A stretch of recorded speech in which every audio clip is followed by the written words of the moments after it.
Yeah, I mean, the ambitions for this company are great. He does want to create this into a giant global internet company, but I think what Emily mentioned there about the reliance on the hardware business is quite crucial to understanding actually perhaps why there is some underperformance today, because Xiaomi to some extent is a victim of its own success. If you've watched some of the phone launches they've done over the past few years, they're very Apple-esque. They've even likened themselves to Apple on so many occasions, and what that signals to the market is that, hold on, this is actually a hardware business with a strong user base, but also the ability to sell services. But that's not exactly what Xiaomi does. 70% of revenues are from smartphones, another 20% from Internet of Services, things like TVs and air conditioners, and only 8% scooters as well, and only 8% from internet and services, and that's the problem. I don't know if that is a problem, because I think it looks like an opportunity. If you look at the margins that they were deriving from that business, this is like apps and services that make up almost a tenth of the business. The margins are around 45 to 60%, which are akin to the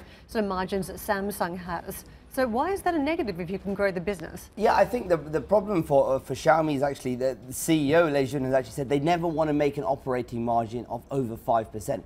Now, when you look at Apple's business, where you've got these margins of around 40-odd%, sorry, could you repeat that? He actually, yeah, he came out and does says, not want to make an operating margin of more than 5%. Well, that makes him an automobile manufacturer. Well, this is the point. He says we want to make great products at cheap prices, and this is where I think it becomes so important on the internet side of the business. If they cannot create a services ecosystem, which I'd argue is very difficult in China, where you've got already very established players like Tencent with WeChat Pay, like Alipay from Ant Financial, that becomes very difficult for them to say, where do they get into the market here? Well, India, they've been going after the market in India. So the first time buyer of a phone, or someone who might want a smartphone, they're trying to get into that market. So again, is that a negative when they're going after other growth markets? Yeah, no, not necessarily. I think what their aim is to do is to really get as many devices into the market and then try to monetize. I think they're just starting on that path. 70% of revenues at the moment are from China alone. And so they're only just scratching the surface here when it comes to the rest of the world. Look, great conversation. Can you do a bit more work on that margin story for me? Because I just find that absolutely fascinating. It leaves no, dare I say it, margin for error as well, without any puns included anyway. And diversification of revenue streams then becomes increasingly important. Well, great.